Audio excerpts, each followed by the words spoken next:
there are certain things I actually knew about the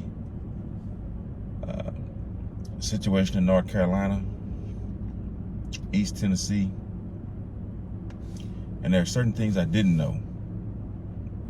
Get ready, stay ready. How's it going, everybody? Welcome back, my Get Ready, Stay Ready family. Please like, share, subscribe if you like this content.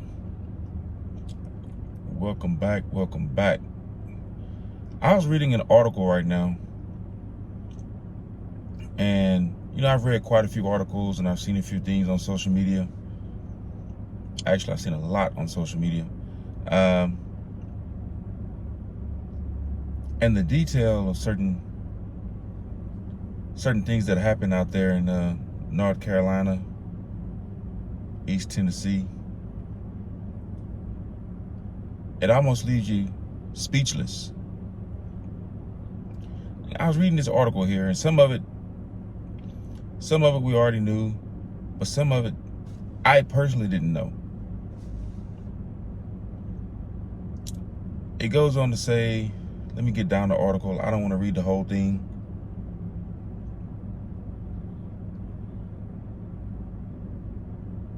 Goes on to say, on Saturday, TruthStream Media published a report about Hurricane Helene. Thousands of people are missing in the flood-ridden areas of western North Carolina and eastern Tennessee. First of all, I wonder if there's an up-to-date number on the number of people who are missing or presumed passed. But it goes on to say thousands of people are missing in the flood-ridden areas of western North Carolina and eastern Tennessee, and it may take a while to determine the actual number of people alive or unalive. Many people in the affected areas are currently without power, clean water, food, fuel, medicine, and other essential supplies. That I knew. Most people know that.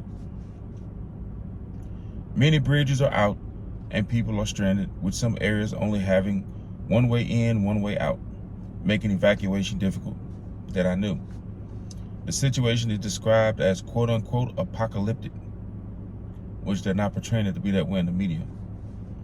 With bodies floating down the river and people having witnessed neighbors basically losing their lives, leaving many in shock and traumatized, understandably so.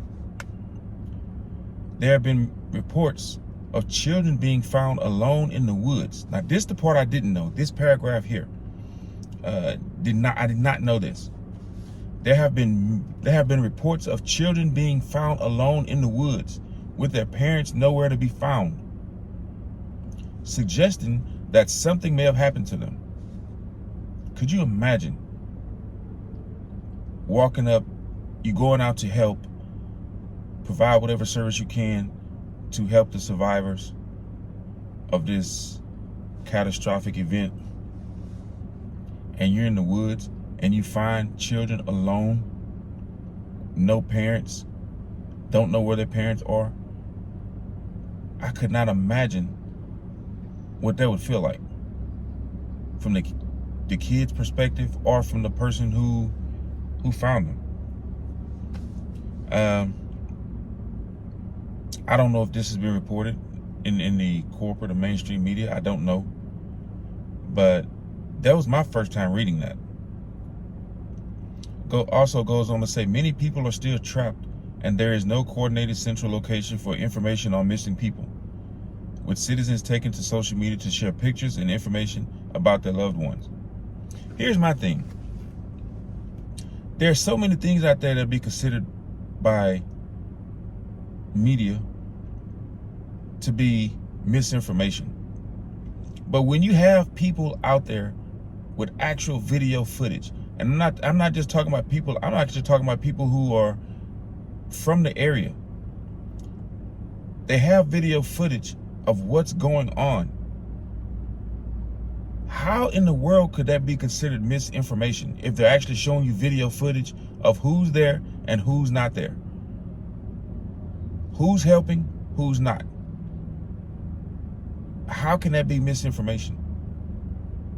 I don't know. That's just my question.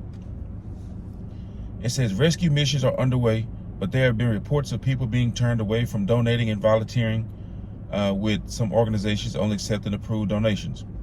That I knew.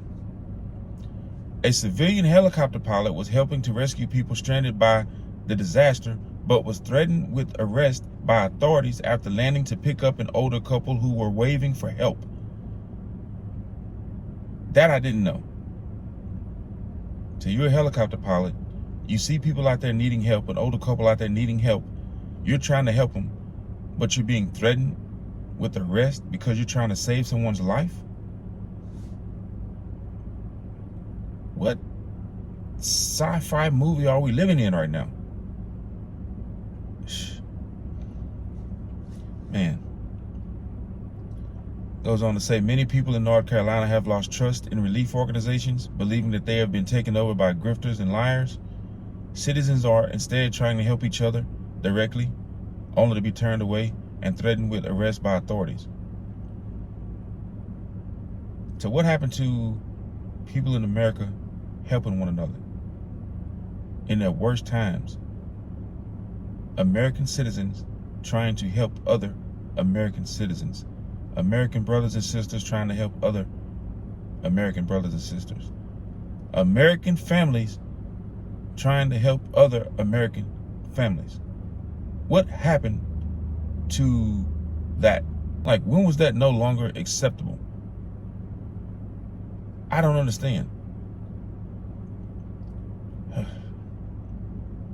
The federal response to this disaster has been appalling, with your current, I guess your quote-unquote 2 leaders right now not making any public statements for 4 days, and the Federal Emergency Management Agency, FEMA, not being present on the ground. Now, I'm not there, obviously, but I do trust and believe the people who, have boots on ground and who are actually there live and in person. They have no reason to lie about what's going on. So why would you not believe them? If they say certain people are there, then they're probably there. If they say certain people or organizations aren't there, then more than likely they're probably not there. Like, this is literally a life or death situation. So I'm not for sure why people out there on the ground providing assistance would lie. Anyway, this is why we have to get out of the mindset, for those who are still in the mindset of expecting or relying on certain agencies to provide help, to provide assistance. Rely on God first, but we have to rely on each other also as human beings. As American citizens, we have to rely on each other. Forget all the petty differences. Forget all the so-called divisions within this country. A lot of them are kind of made up to cause more division. We have to help each other. We have to pray for each other and help each other. Anyways, this is it's sad. It is really sad right now. And I can't believe it's come to this in this country. It goes on to say, and suspicions that the Big Brother is attacking its own people for gain using weather warfare is not unfounded. That's been said out there too. And if you do your research, you can go back into the 40s where weather manipulation was actually started. So this is nothing new. It may sound absurd, it may sound far-fetched, but going back into the 40s, weather manipulation started. Do your research. Anyways, I don't know. I just wanted to rant a little bit and express my opinion on that. But make sure you like, share, subscribe. Stay prayerful for the people in North Carolina, Tennessee, and in Florida. And as always, get ready, stay ready. God bless. Get ready, stay ready.